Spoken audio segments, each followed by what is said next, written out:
রহমানের সাথে কথা বলতে চায় ইরান। দুপুরে সংবাদ সম্মেলনে দেশটির রাষ্ট্রদূত আবারও বলেন, ওই বিবৃতি নিয়ে তাদের দুঃখের জায়গা আছে।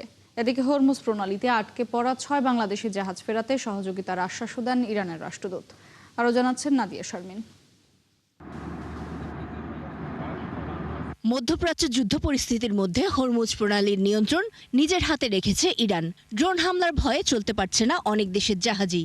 এখানে আটকে পড়েছে বাংলাদেশি কয়েকটি জাহাজও।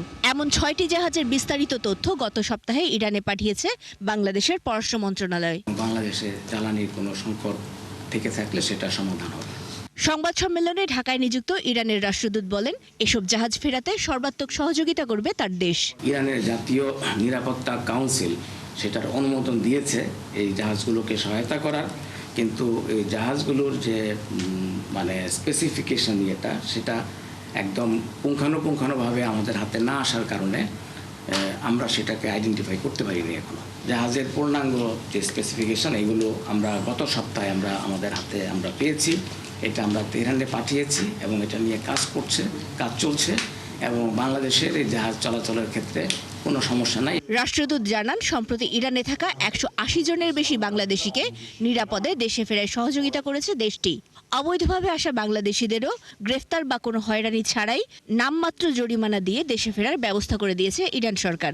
ইরানে কত বাংলাদেশি আছে তার কোনো সুনির্দিষ্ট পরিসংখ্যান আমাদের হাতে নেই, তবে তেহরানে বাংলাদেশ দূতাবাস যদি কোনো বাংলাদেশিকে আমাদের কাছে তার নাম লিস্ট পাঠায় এবং অবশ্যই আমরা তাকে দেশে নিরাপদে ফিরে আসার সব ধরনের সহযোগিতা করব।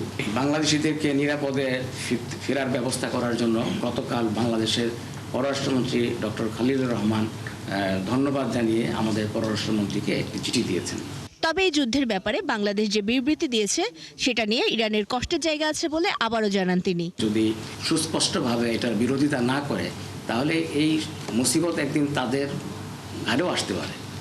বাংলাদেশে কিছু সীমাবদ্ধতা সেটা আমরা বুঝি, কিন্তু তারপরেও এটা তো আন্তর্জাতিক একটা বিষয়। যেহেতু বাংলাদেশ জাতিসংঘের সদস্য, ওআইসির সদস্য, সেই হিসাবে জাতিসংঘ সনদেই আগ্রাসী শক্তির বিরুদ্ধে কথা বলার অনুমোদন দেওয়া আছে বাংলাদেশের মাননীয় প্রধানমন্ত্রীর সাথে। এটা আমরা নিজেদেরকে বন্ধুত্বপূর্ণ একটা পরিবেশে আমরা এটা আমাদেরকে জানাবো।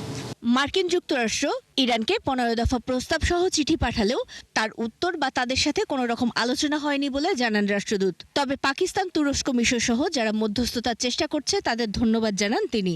আমেরিকার প্রেসিডেন্ট এই পর্যন্ত ১১২-এরও বেশি বিজয়ী হিসাবে নিজেকে সকালে ঘোষণা করে যে আমরা বিজয়ী হয়েছি, আবার দুপুরে ঘোষণা করে যে আমরা আলোচনা চালিয়ে যাচ্ছি, তবে জানি না আমরা কার সাথে আলোচনা করছে, আবার রাত্রে বলে যে আমরা সব ধ্বংস। জাতিসংঘের শান্তি প্রতিষ্ঠার উদ্যোগকে স্বাগত জানালেও তিনি বলেন, নিরাপত্তা পরিষদের গঠনটি আসলে ঠিক নেই। তাই জাতিসংঘ আসলে শক্তিশালী দেশগুলোর হাতিয়ারে পরিণত হয়েছে বলে অভিযোগ তার। নাদিয়া শারমিন, একাত্তর, ঢাকা।